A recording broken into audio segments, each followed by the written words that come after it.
Hi మిత్రమా, welcome back to ఎందర్ video. మన ఆంధ్రప్రదేశ్ రాష్ట్ర వ్యాప్తంగా జూలై నెల పంపిణీ చేసేటటువంటి పింఛన్ల పైన ఏపీ ప్రభుత్వం అదిరిపోయే 2 శుభవార్తలు అయితే తీసుకురావడం జరిగింది. ఇక జూలై నెల పింఛన్ల పంపిణీలో తేదీల మార్పు ఉంటుంది. అంటే పింఛన్ల పంపిణీలో మనకు మార్పులు అయితే చేయబోతున్నారు. ఇక పింఛన్ల పంపిణీలో వీరికి కొత్త పింఛన్లు అయితే వస్తాయని చెప్పి ప్రభుత్వం మరొకసారి సిస్టమ్ చేసింది. అలాగే కొత్త పింఛన్లకు ఇప్పటి వరకు కూడా రాష్ట్ర ప్రభుత్వం కొత్త పింఛన్లకు సంబంధించిన దరఖాస్తుల ప్రక్రియను చేపడతామని చెప్పింది. అది కూడా ఈ జూన్ నెల 12 నుంచి కూడా దరఖాస్తుల ప్రక్రియ ఉంటుందని చెప్పేసి ప్రభుత్వం అధికారికంగా ప్రకటించినప్పటికీ కూడా దాన్ని వాయిదా వేశారు.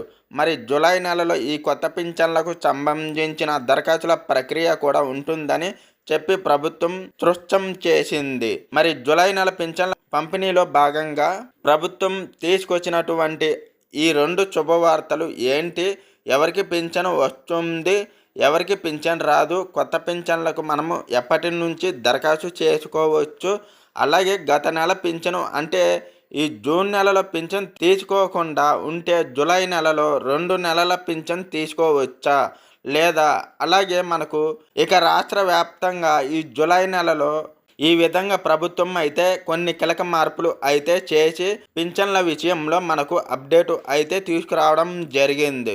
ఇప్పటికే రాష్ట్ర వ్యాప్తంగా ప్రతి నెల కూడా చాలా పక్కాగా ప్రతిష్టాత్మకంగా ఏపీ ప్రభుత్వం పింఛన్ల పంపిణీ అయితే చేపడుతూ ఉంది. ప్రతి ఒక్క పింఛన్దారుడు కూడా సమయానికి పింఛన్లు అయితే తీసుకుంటున్నారు. అంటే దాదాపు ప్రతి నెల కూడా మనకు 3,000 కోట్ల రూపాయలను పింఛన్ల రూపంలో మన ఏపీ ప్రభుత్వం అయితే అందిస్తుంది. మరి ఇప్పటికే రాష్ట్ర వ్యాప్తంగా ప్రతి నెల కూడా 62 లక్షల మందికి పైగా పింఛన్దారులకు ప్రభుత్వం అయితే పింఛన్లకు పంపిణీ చేస్తుందన్నమాట.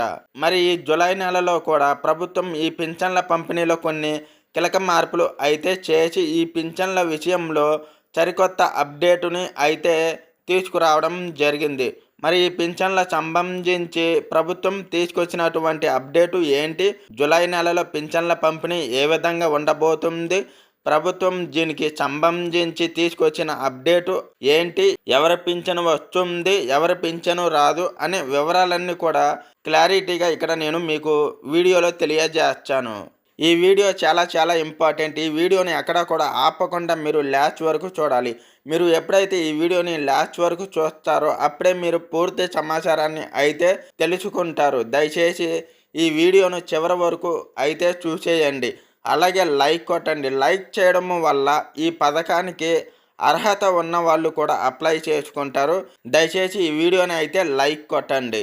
మీ బంధువులకు స్నేహితులకు షేర్ చేయండి. సబ్స్క్రైబ్ బటన్ మీద క్లిక్ చేసి దాని పక్కన వచ్చే గంటను నొక్కి ఆల్ అనే దానిపైన క్లిక్ చేయండి. లేట్ చేయకుండా వివరాల్లోకి అయితే వెళ్ళిపోదాం. జూలై నెలకు సంబంధించి ప్రభుత్వం తీసుకొచ్చిన పెన్షన్లకు సంబంధించి తీసుకొచ్చినటువంటి వివరాలు అయితే మీకు నేను ఇక్కడ తెలియజేస్తాను. ముఖ్యంగా ఏపీ రాష్ట్ర వ్యాప్తంగా మనకు ప్రతి నెల కూడా ప్రభుత్వం పింఛన్ల పంపిణీ అనేది కొనసాగిస్తుంది. ఈ విధంగా మనకు ప్రతి నెల కూడా ప్రతి క్రమం తప్పకుండా 1వ తారీఖు మరియు 2వ తారీఖు పింఛన్ల పంపిణీ చేస్తుంది. మరి జూలై నెలలో 3 రోజుల పాటు కూడా పింఛన్ల పంపిణీ ఉంటుందని చెప్పేసి ప్రభుత్వం అయితే చెప్పడం జరిగింది. 2 సార్ల పింఛన్ల పంపిణీ కూడా చేస్తామని చెప్పేసి ప్రభుత్వం చెప్పింది. ముఖ్యంగా ఈ జూన్ నెలలో కూడా మనకు 3వ తారీఖు వరకు కూడా పొడిగించడం జరిగింది. ప్రతి నెల కూడా 1వ తారీఖు 2వ తారీఖు మాత్రమే పింఛన్ల పంపిణీ ఉంటుంది.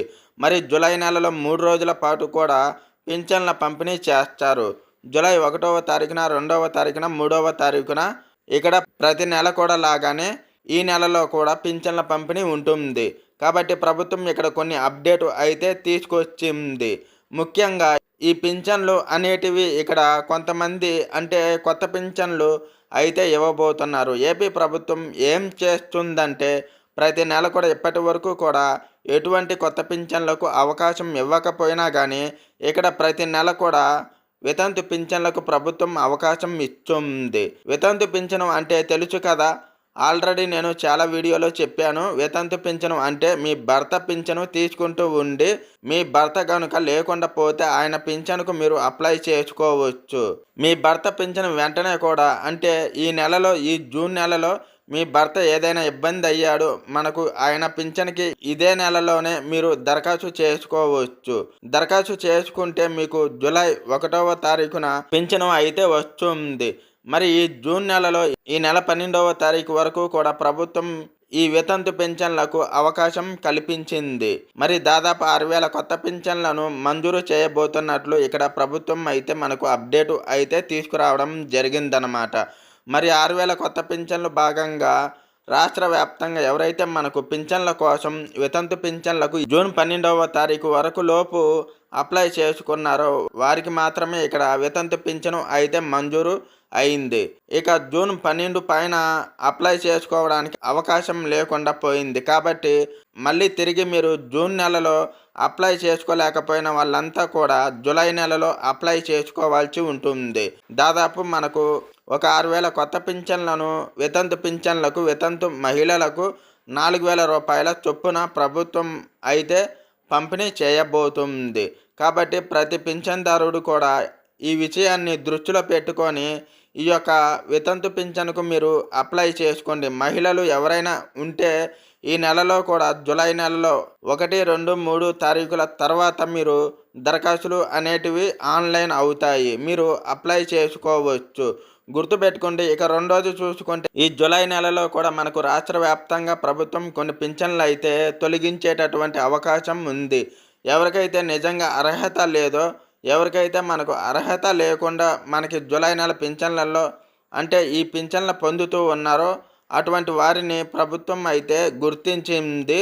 ఒక్కొక్క నెలలో కొద్దిగా తొలగిస్తూ వస్తుందన్నమాట. ప్రభుత్వం అర్హత లేనటువంటి వారందరినీ కూడా మరి ఈ విషయాన్ని కూడా పెన్షన్దారులు గుర్తుపెట్టుకోవాలి. అలాగే ఇక్కడ ప్రధాన ప్రాబ్లం ఏంటో చూస్తే 7 రకాల కారణాలు. ఒక కారణం ఉన్నా కానీ మీ పెన్షన్ అయితే వెరిఫికేషన్లో భాగంగా ప్రభుత్వం తొలగించడం జరుగుతుంది. ముఖ్యంగా 7 రకాల ప్రాబ్లమ్స్లో మొట్టమొదటిది మొట్ట భూమి 10 ఎకరాల కంటే ఎక్కువగా ఉంటే మీకు పెన్షన్ అనేది తొలగిస్తూ ఉన్నారు. అలాగే మాగాని 3 ఎకరాల కంటే ఎక్కువగా ఉంటే మీ పింఛను అనేది తొలగిస్తూ ఉన్నారు.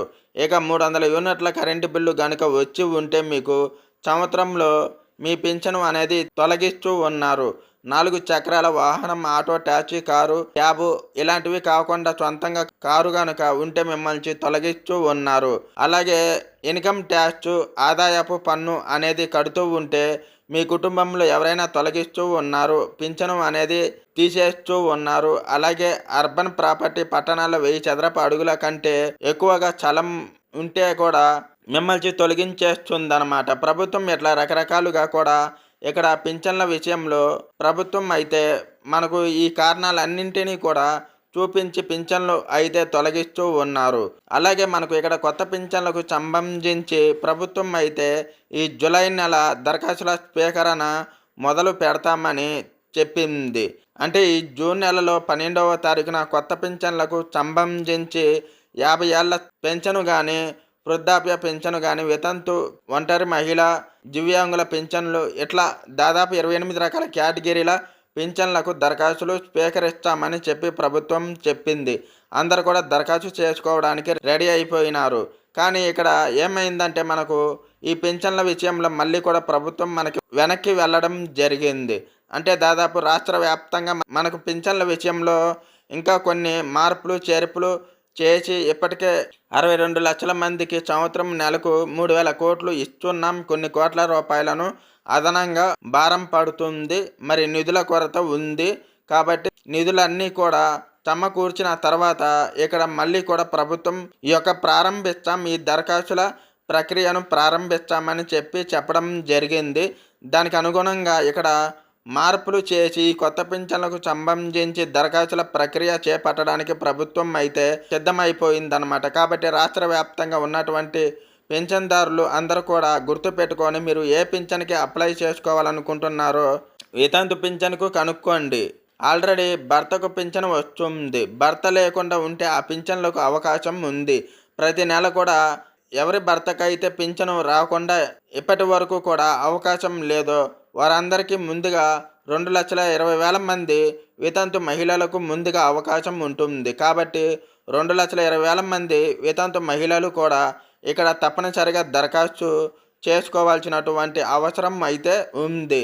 ముఖ్యంగా మీరు పింఛన్లకు దరఖాస్తు చేసుకోవడానికి మీ భర్త మరణ ధృవీకరణ పత్రం, మీ భర్త ఆధార్ కార్డు, మీ భర్త రేషన్ కార్డు, మీ Aadhaar card, cash income certificate, phone number, Aadhaar card link అయినటువంటి ఫోన్ నెంబరు, ఇవన్నీ కూడా మీరు రెడీగా పెట్టుకొని ఈ పింఛన్ మీరు దరఖాస్తు అనేది చేసుకోవచ్చు. ఇట్లా మీరు దరఖాస్తు చేసుకుంటే ప్రభుత్వం మీ దరఖాస్తులను పరిశీలించి మీకు కొత్త పింఛన్లను అయితే మంజూరు చేయడం జరుగుతుంది.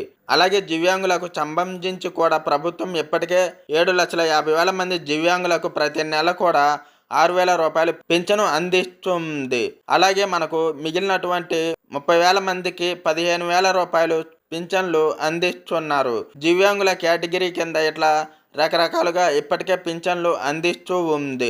ఇక దీర్ఘకాలిక వ్యాధిగ్రస్తులు ఎవరైతే ఉన్నారో డయాలసిస్ పేషెంట్లు కానీ, క్యాన్సర్ పేషెంట్లు కానీ వీళ్ళందరికీ కూడా నెల నెల కూడా 10,000 రూపాయల పింఛను కూడా మనకు ఏపీ ప్రభుత్వం అయితే అందిస్తుంది. మరి రాష్ట్ర వ్యాప్తంగా ఉన్నటువంటి ప్రతి పింఛన్దారుడు కూడా ఈ విషయాన్ని దృష్టిలో పెట్టుకొని ఈ పింఛన్లకు మీరు అప్లై చేసుకుంటే ప్రభుత్వం చాలా క్లారిటీగా మీకు ఇక్కడ అవకాశం కల్పించబోతుంది. ఈ కొత్త పింఛన్లకు సంబంధించినటువంటి దరఖాస్తుల ప్రక్రియను ప్రభుత్వం చేపట్టి దానికి అనుగుణంగా ఇక్కడ ఏర్పాట్లు అయితే చేసి ఈ కొత్త పింఛన్లు అయితే ప్రభుత్వం అందించబోతుంది. కాబట్టి రెడీగా ఉండి ఈ కొత్త పింఛన్లకు సంబంధించినటువంటి అప్డేట్ అన్నీ కూడా చేసుకొని దానికి అనుగుణంగా మీరు ఉంటే గనుక ఇక్కడ పూర్తి స్థాయిలో లబ్ధి అనేది పొందవచ్చు. ఇది మనకు జూలై నెల పింఛన్లకు సంబంధించి ప్రభుత్వం తీసుకొచ్చినటువంటి ఈ అప్డేట్ వీడియోని ఒక లైక్ చేయండి. తెలిసిన మీ బంధువులకు, స్నేహితులకు వీడియో లింకును మీరు వాట్సాప్, ఫేస్బుక్, ఇన్స్టాగ్రామ్ ద్వారా షేర్ చేయండి. ఇలాంటి మరెన్నో వీడియోల కోసం ఇప్పుడే మన ఛానల్ని సబ్స్క్రైబ్ చేసుకొని పక్కన వచ్చే గంటను నొక్కి మళ్ళీ వచ్చే నోటిఫికేషన్ గంటను కూడా ఆల్లో పెట్టుకుంటే మరిన్ని అప్డేట్, మరింత సమాచారాన్ని మీ ఫోన్లోనే మీరు ఉచితంగా అయితే తెలుసుకోవచ్చు.